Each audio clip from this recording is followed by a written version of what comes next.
안녕하세요. 여러분들의 사회학 개론을 담당하고 있는 서호성 강사입니다. 자, 이번 시간은 챕터 3부터 시작을 하고요. 현대사회학의 이론 조류예요. 그럼 이론을 보면 기본적으로 이제 합의론이라는 게 있고,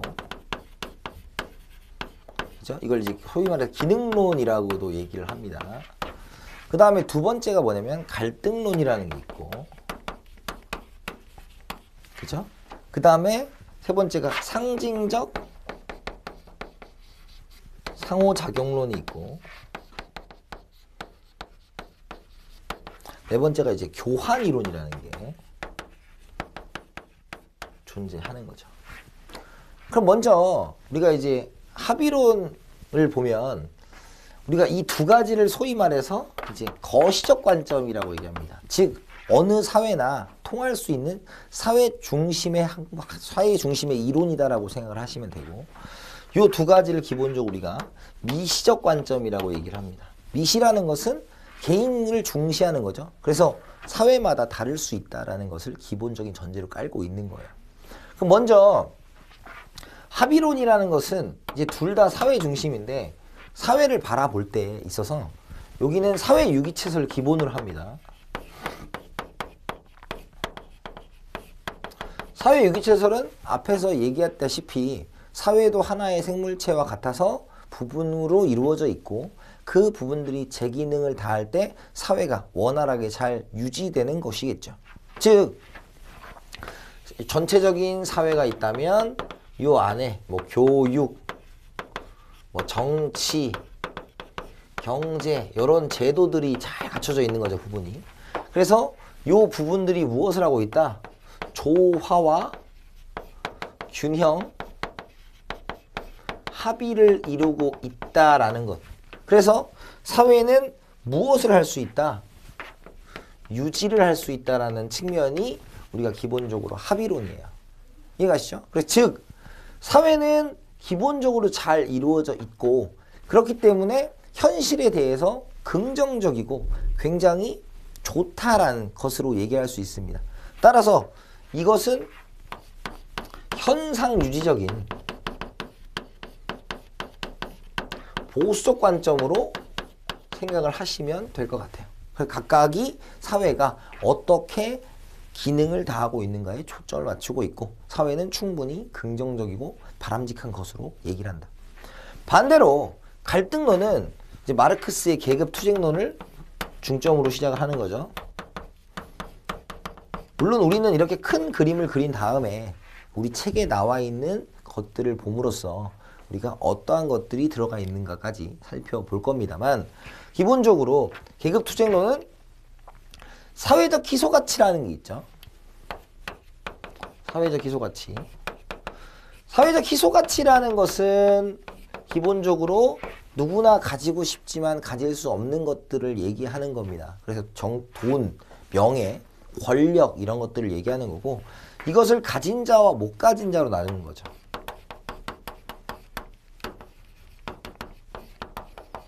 마르크스의 관점에서는 가진 자를 우리가 자본가로 얘기를 하는 거고, 못 가진 자는 노동자로 얘기를 하는 겁니다.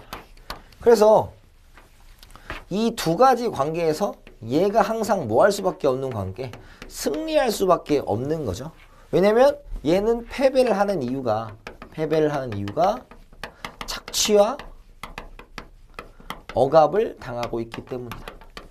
그러면 마르크스가 앞에서 얘기했던 것처럼 마지막에는 프롤레타리아 혁명이 일어나서 사회주의 사회가 일어날 것이다. 사회주의 혁명이 일어날 것이다 라고 얘기했으니까, 이러한 억압과 착취에서 벗어나기 위해서 이제는 뭐 한다?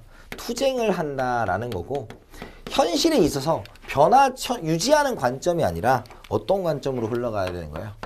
현상에 대한 변화를 추구하는 관점이 된다.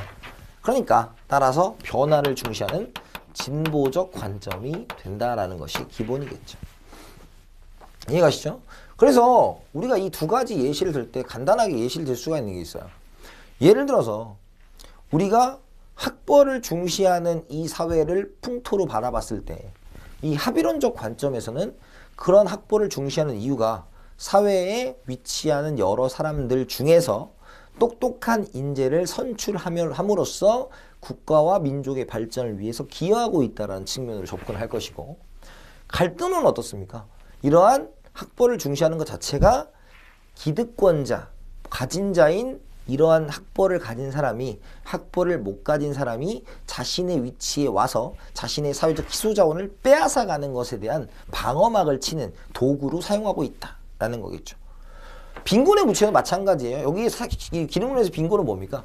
자신의 노력에 의해서 부를 얻을 수 있는 이 상황에서 자신의 노력이 부족하기 때문에 빈곤에 빠진 것이니까 모든 빈곤의 책임은 개인에게 있다라고 얘기를 하는 것이고, 반대로 갈등론에서는 그러한 빈곤의 책임은 가난한 자가 아무리 부자가 되기 위한 노력을 하더라도 그 부자가 될 수 있는 방법을 원천적으로 가진 자가 차단하고 있다.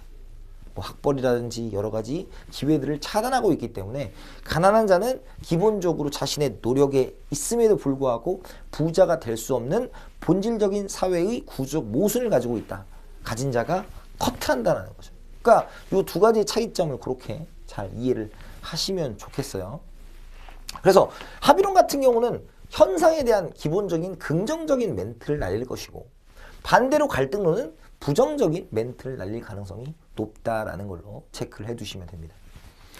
자, 상징적 상호작용론은요, 우리가 미시적인 관점이라는 것 자체가 개인들이 생각하기에 따라 다르다는 거죠. 그럼 예를 들어서 상징적 상호작용론은 그 상호작용의 의미를 중시하는 거고, 여기는 이익을 중시한다는 관점으로 생각을 하시면 될 것 같아요. 예를 들어서 사람들이 상징이란 걸 설정을 합니다. 즉 어떠한 것에 대한 의미를 부여한다. 우리는 이것을 소위 말해서 상황정의라는 걸 하죠. 즉 사회문화 현상 자체가 우리가 어떠한 구성원들의 상호작용을 통해서 상황정의를 하느냐에 따라서 달라진다라는 거죠.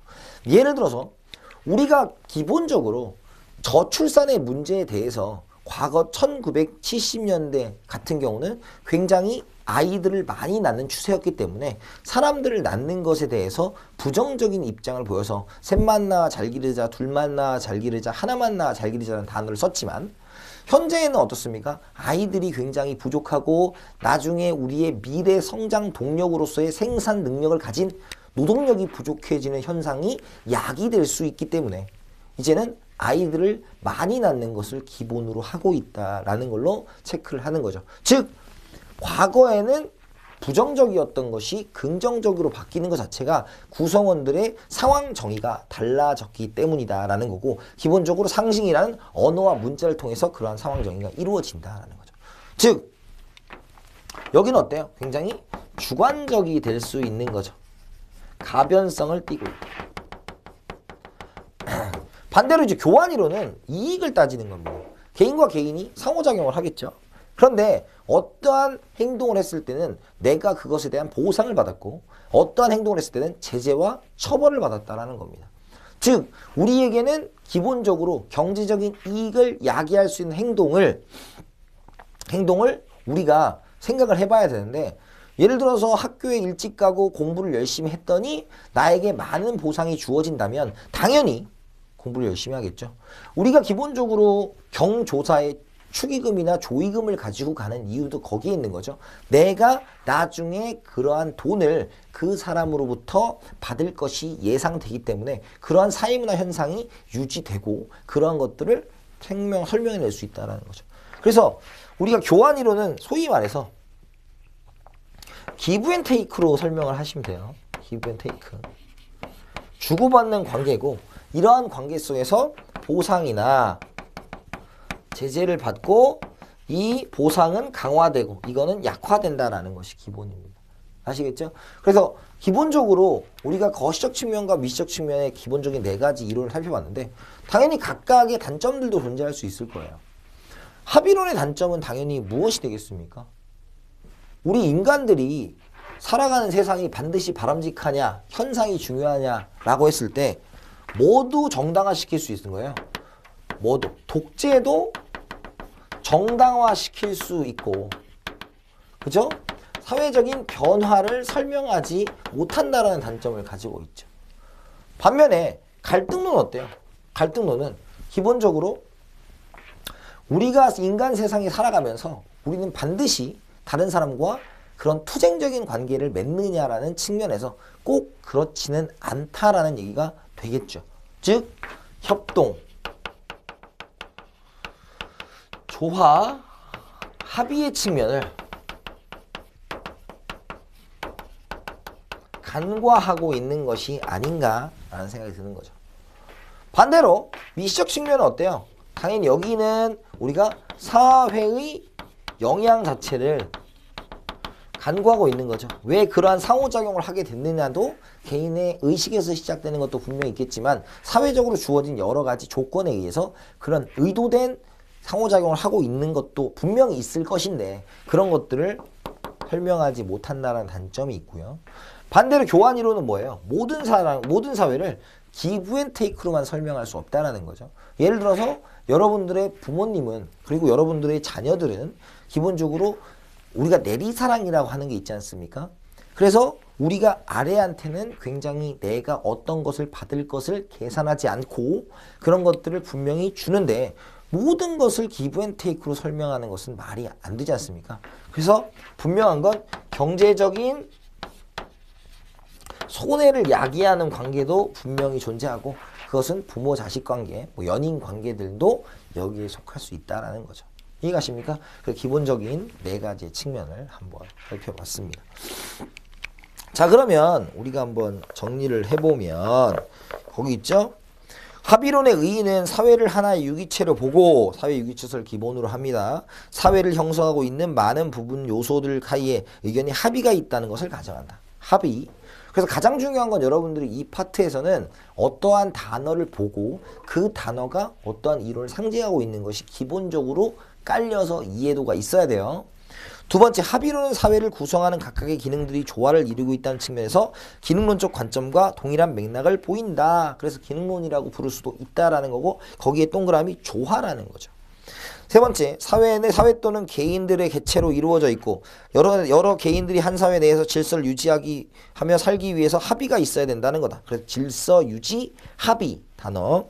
리을, 사회가 형성되고 그 속에 여러 개인이 함께 존재한다는 것 자체가 사회 집단 내의 성원들이 공감하는 어떤 공동의 합의가 이루어졌기 때문이다 라는 거죠. 그래서 합의를 얘기하고 있습니다. 그래서 3번에 보시면 합의론의 경향을 보이는 사회학설, 사회유기체설, 사회체계 이런 구조 기능주의가 있고 우리가 그걸 살펴볼 거고요. 합의론에 대한 비판은 그죠? 보수주의적 가치 전제를 담고 있다라는 것. 즉 현상을 무조건 좋게 설명한다는 것, 변화를 설명하지 못하는 것이 기본입니다. 그래서 합의론의 전제에서 요 다섯 가지의 멘트들을 보시고 이게 합의론인지 판단할 수 있어야 된다. 그래서 이 사회체계론의 파슨스에 나오죠. 파슨스. 그래서 AGIL 모델. 이거는 여러분들 어느 과목이든지 행정학이라든지 정치학이든지 다 나옵니다. 그래서 잘 보셔야 되는데 특히 3번의 파슨스는 사회체계라는 저술에서 인간 사회가 유지되기 위해서는 적어도 4가지의 기본적인 기능이 필수적으로 요구된다. 그래서 거기에 보면 뭐예요? 적응의 기능에서 어댑테이션, 그래서 경제제도입니다. 그래서 A는 어댑테이션, 경제제도 체크해 두시고 두 번째 목적 달성은 뭡니까? 그 골 어테인먼트, 그래서 정치제도가 담당을 하는 거고 넘겨서 통합의 기능은 인테그레이션, 그래서 그거는 법이나 관습, 그래서 규칙들이 만들어내는 거고 잠재적 기능에서 L이라고 표현되어 있죠. 그건 뭡니까? 종교, 문화, 오락 같은 것이 들어간다. 그래서 각각의 기능이 무엇에 해당하는지는 외우셔야 돼요. 그건 이제 출제가 굉장히 잘 되는 부분이다라고 말씀드릴게요. 그 다음에 이제 갈등론에 대해서 설명했죠. 갈등론. 거기 보면 개념에서 보수적인 성향의 기능론과 달리 급진적인 성향의 이론으로 사회 질서보다는 변동에 관심을 둔다. 여기는 현상을 유지하고 여기는 갈등을 중시한다라는 거였죠. 2번, 사회 질서가 사회 성원들의 합의에 의해서 유지된다는 보는 기능론자와 달리 갈등론자들은 사회 질서는 권력에 의해서 유지되고 계급적 가치나 이해관계의 반영 또는 이익 추구의 수단이라고 본다. 그렇죠? 그래서 여기는 계급적 가치, 권력이 굉장히 있는 자들의 도구가 된다. 3번, 한 사회 안에서 어떤 문제가 발생한 것은 사회가 변화해 가기 위한 지극히 정상적이고 필연적인 계기로 보고요. 네 번째, 힘 있는 자의 힘 없는 자에 대한 강제력이 항상 존재하고 이 강제력 때문에 사회는 갈등하고 갈등론자들은 사회적으로 공유된 가치나 종속 관정을 인정하지 않으며 오늘의 사회적 현실을 계급 투쟁의 역학관계에서 만들어진다. 갈등은 항구적인 속성, 갈등이 없는 사회는 존재하지 않는다라는 거죠. 그래서 마르크스 얘기 나오고 거기에서 이제 다렌도르프와의 차이가 있는데 거기에서 이제 보면 자, 1번에 보시면 마르크스는 인류의 역사를 계급 투쟁의 역사다라는 거고 무산자와 유산자로 봤어요. 그러니까 마르크스는 그런 갈등이 사회적으로 항상 잔존하는데 그거의 이유를 뭐로 본 거예요? 계급에 있는 거죠. 경제적인 관점에 계급에 있다. 그런데 다렌도르프는 뭐라고 얘기합니까?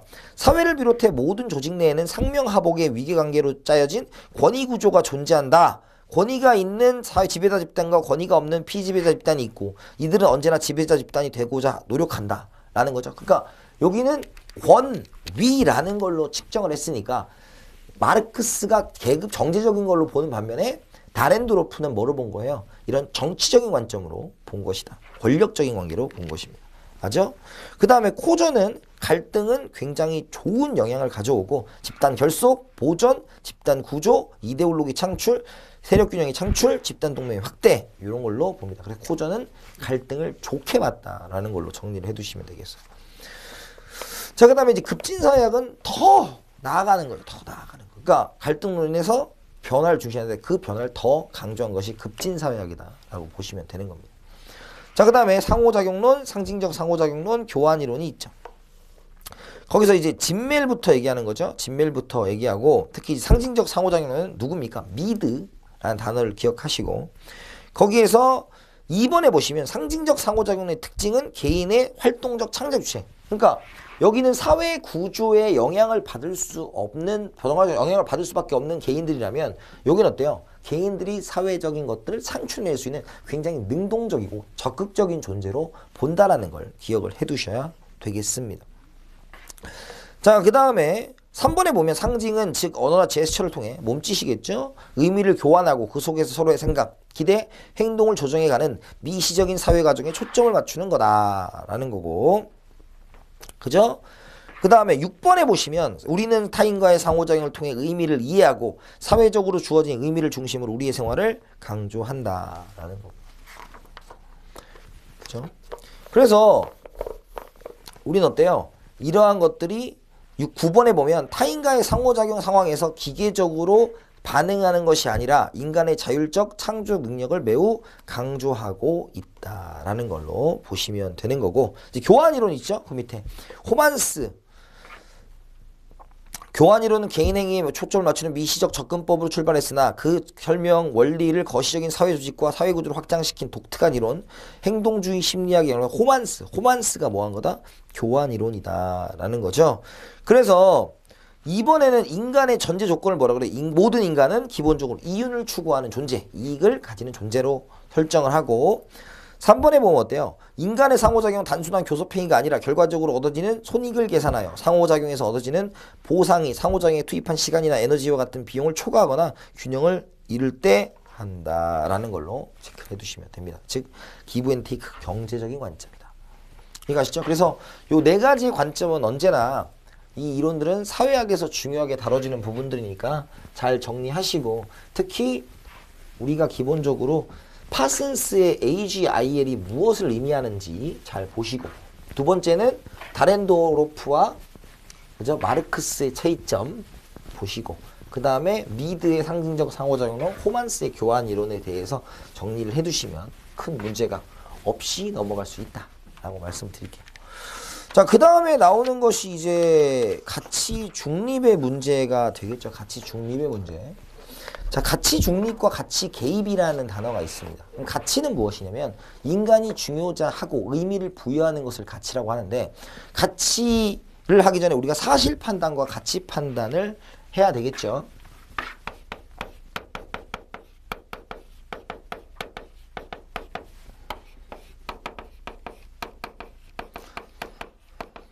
사실 판단은 우리가 기본적으로 조사를 통해서 참과 거짓을 구분할 수 있는 걸 사실 판단이라고 합니다. 예를 들어서 안전벨트를 매지 않으면 사망률이 높아진다고 하는 것은 우리가 기본적으로 그것을 조사해 보면 답이 나오기 때문에 사실 판단이라고 하지만, 가치 판단은 우리가 아이를 많이 낳아야 된다, 혹은 여성의 낙태는 좋은 것이다, 뭐 이런 것들은 어떻게 판단할 수가 없는 거죠. 이해가십니까? 그래서 사실 판단은 기본적으로 참, 거짓의 증명이 가능하다고 하면 우리가 사실 판단이라고 하고, 가치 판단은 참, 거짓을 증명하기가 굉장히 어렵다라는 것이 기본으로 들어가는 것이겠죠. 이해가십니까? 그래서 가치 중립성의 개념이라는 단어는 우리가 여기에서 할 수 있는 거예요. 그러니까 기본적으로 가치 판단에서 가치 개입이라는 게 있고, 여기는 가치 중립이라는 게 있겠죠. 물론 몰가치라는 것도 있습니다. 몰가치는 자연현상은 우리 인간이 만들어낸 것이 아니기 때문에 가치를 판단하기가 굉장히 어렵다라는 거죠. 근데 가치 개입과 가치 중립은, 가치라는 것은 분명히 들어갈 수 있지만 가치 개입은 그 사람의 연구자의 생각이 들어간다는 측면에서 가치 개입이라는 단어를 쓰는 것이고, 가치 중립은 가치가 들어갈 수 있지만 가치가 들어가게 되면 연구에 성과에 문제가 있을 수 있고, 그것이 하나의 이론으로 정립되는 것이 아니라 그 개인의 주장에 그냥 그치게 되는 거죠. 자신의 편견에 의한. 그렇기 때문에 이걸 하는데, 가장 많이 나오는 부분이 연구 과정에서 우리가 한번 접근을 해봐야 돼요. 자, 연구 과정에서 이제 실증적 연구에 대해서 한번 해보도록 하겠습니다. 자, 실증적 연구는 기본적으로 앞에서 공부를 했지만 우리가 무언가를, 우리의 사회문화 현상의 외면적인 의미를 실제로 통계적 자료를 통해서 증명하는 것을 이야기를 합니다. 그럼 먼저 우리가 연구 과정에서 문제 제기를 해야 될 거예요. 문제 제기. 내가 연구하고자 하는 것은 무엇인가 라는 거겠죠. 그러면 문제 제기는 이런 게 있을 수가 있겠죠. 예를 들어서 부모의 경제력이, 그죠? 우리 소위 말하는 명문대의 진학률에 어떻게 영향을 끼칠 것이냐라는 것을 생각해 볼 수가 있을 거예요. 그럼 문제 제기를 하고 이제는 뭐 하게 됩니까? 가설을 설정하게 되는 거죠. 가설 설정. 그러면 가설이라는 개념은 뭐냐면 가짜 결론이에요. 즉 내가 증명하고자 하는 법칙에 대해서 생각을 해보는 거죠. 그럼 내가 생긴단 말이에요. 부모의 경제력, 부모의 경제력이 높을수록, 그죠? 명문대 진학률이 높아진다. 이렇게 보는 거죠. 그죠? 부모의 경제력이 높을수록 명문대 진학률이 높아진다. 그러면 요거에 대해서 이제 뭐 해야 되겠어요? 연구를 설계합니다. 연구의 설계. 그죠? 소위 말해서 연구의 시기는 언제냐? 대상은 누구로 할 거냐? 그죠? 그 다음에 앞에서 배웠던 자료 수집 방법은 뭘로 할 거냐라는 거고, 이거는 우리가 양적 연구니까 뭘 써야 되겠습니까? 질문지법, 그 다음에 실험법, 그 다음에 통계적 자료의 문헌 연구법인데 가장 많이 쓰는 게 여기서는 이제 질문지를 쓰겠죠. 이걸 증명하기 위해서. 그러면 요거에 대해서 이제 뭐 합니까? 자료를 수집하고 분석하고, 그 다음에 이제 가설을 검증한 후에 결론을 도출하면 되겠죠.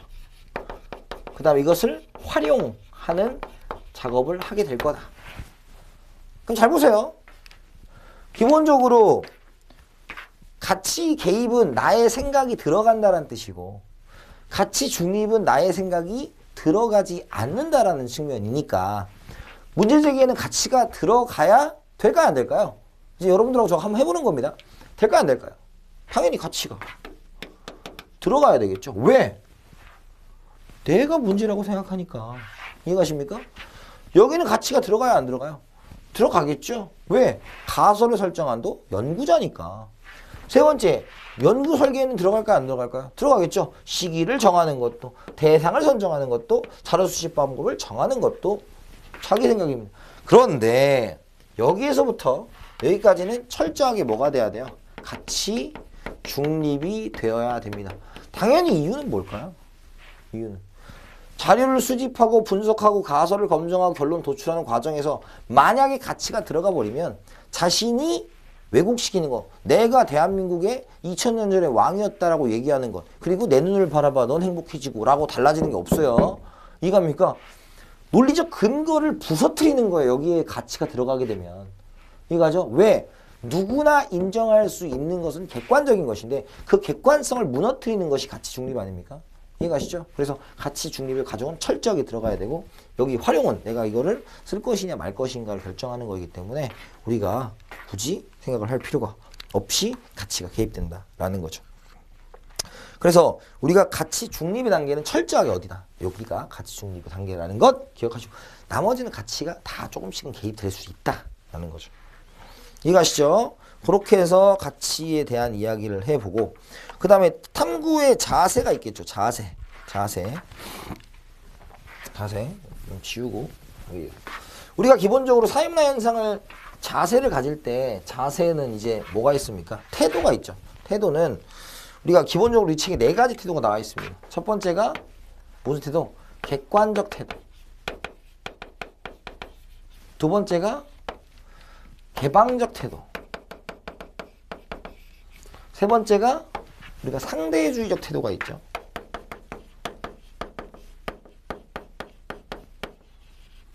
네 번째가 성찰적 태도가 있다. 그죠? 그럼 객관적 태도는 뭡니까?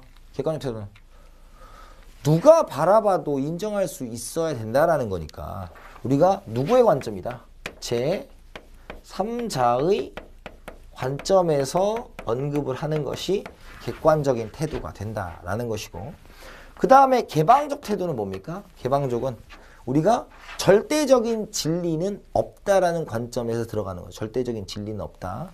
그래서 우리가 절대적인 진리가 없으니까 겸허한 자세 받아들이고 회의주의적인 자세를 가져야 되죠. 어떠한 절대적인 진리에 대해서 우리도 다른 사람이 나에게 비판을 하는 것도 받아들일 수 있어야 되고 내가 어떠한 진리에 있어서 사회학적 진리는 없다. 절대적 진리는 없으니까 그거에 대한 비판을 할 수도 있어야 되겠죠. 이해가십니까? 그래서 여기에서 나오는 단어가 이제 무엇을 배격해야 된다? 무조건적인 추종이나 그죠? 무조건적인 이제 배격은 뭐 해야 된다? 삼가해야 된다라는 걸로 접근을 하시면 큰 무리 없이 진행이 될 수 있을 겁니다. 그 다음에 이제 상대주의적 태도는 우리가 기본적으로 문화에 대한 사회문화 현상에 대한 평가는 불가능하니까 우와 열을 가릴 수가 없다라는 거죠. 즉 다른 문화를 평가하지 말아라 라는 거고 마지막으로 성찰적 태도는 기본적으로 당연한 것에 대한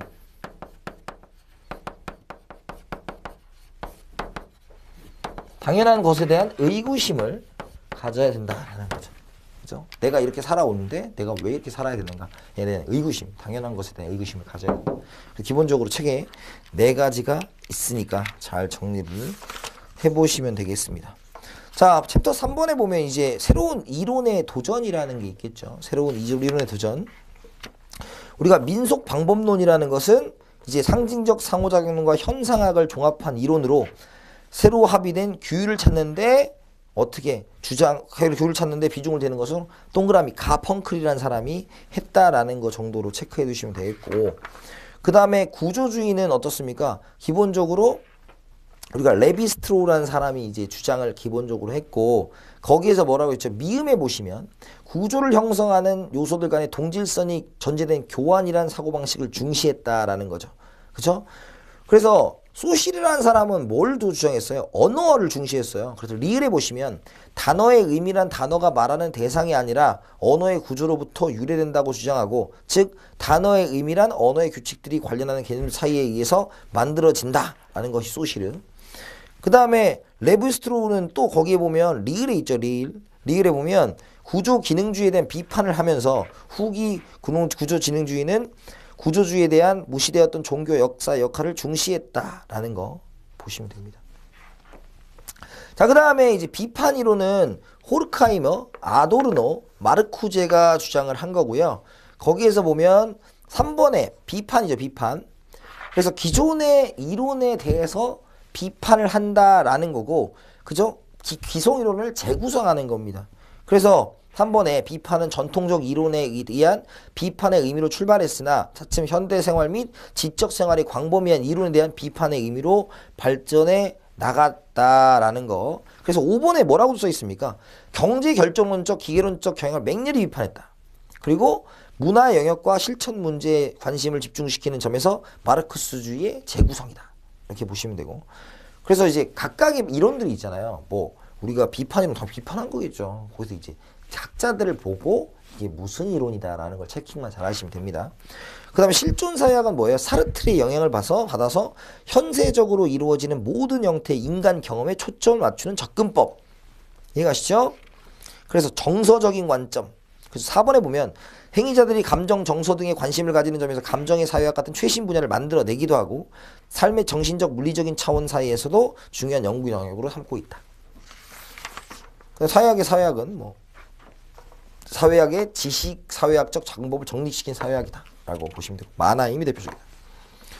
자, 넘기시고요. 넘겨서 이제 파트 4로 가면 사회학 이론의 수준이라는 거 있죠. 사회학 이론의 수준. 이것도 간단하게 한번 보시면 돼요. 그래서 보면 역사 이론은 뭡니까? 거기에 보면 문화 체계가 다르고 세대가 다른 현대사를 역사적으로 파악하여 새로운 사회의 미래상을 지향한다. 그러니까 역사적인 변천 과정을 봄으로써 우리가 다른 사회학을 해서 다른 이론적인 측면을 접근시킨다라는 거고, 체계 이론은 뭐예요? 정태적으로 그 사회가 어떻게 이루어지고 질서를 어떻게 유지하고 뭐 조화를 어떻게 이루고 있는가. 그래서 그게 파슨스를 중심으로 하고 있다라고 써 있고, 파슨스는 앞에서 우리가 AGIL 기억나시죠? 그 다음에 실증 이론은 실제로 우리가 결과를 증명해서 종합한다라는 걸로 보시면 됩니다. 그래서 역사 이론 했고, 그럼 체계 이론도 한번 쭉 보시면 될 것 같고요. 그 다음에 실증 이론도 보시면 되고, 이제 한국의 사회학이 있잖아요. 한국의 사회학. 한국의 사회학은 우리가 기본적으로 사회학의 발전 과정 정도만 보시면, 1기는 서구 사회학의 전통을 바탕으로 이론 사회학의 도입과 수령 기기. 그 다음에 두 번째, 미국 사회학이 본격적으로 도입되고 사실 탐구련 조사 방법이 이루어졌던 게 2기. 그 다음에 현재는 조사 방법에 무입한 추적 비치향 한국적 사회학이 모색된 단계다 라는 걸로 보시면 돼요. 그래서 이 사회학 이론의 수준은 여러분들이 이 정도만 보시고 역사 체계 이론, 실증 이론만 구분을 잘 하시면 될 것 같습니다. 그래서 이번 시간에 가장 중요한 것은 뭐냐면 합의론, 그죠? 그 다음에 갈등론, 그 다음에 상징적 상호작용론, 그 다음에 교환 이론에 우리가 구분이 기본적으로 되어 있어야 되고, 합의론에서는 구조기능주의에서 파슨스를 정확하게 AGIL 모델을 보시고, 그 다음에 갈등에서는 다렌도르프랑 그 다음에 마르크스의 이론을 구분하시고, 상징적 상호작용은 미드, 그 다음에 교환이론의 호반스, 이런 사람들을 정확하게 보시고, 그 뒤에 나와 있는 가치 중립과 개입의 문제는 어디? 여기는 반드시 뭐 해야 된다? 가치 중립이어야 된다라는 사실 보시고, 나머지 것들은 학자와 그 간단한 이론을 매칭시키는 정도로 여러분들이 연습하시고 공부하시면 될 것 같고, 특히 요게 이제 굉장히 깊은 이론들이 많습니다. 근데 시간 관계상 다 할 수는 없으니까 혹시 궁금한 점이나 그런 것들이 있으면 언제든 질문을 올려주시면 친절한 답변 하겠습니다. 아시겠죠? 수고하셨고요. 다음 시간에 찾아뵙겠습니다. 감사합니다.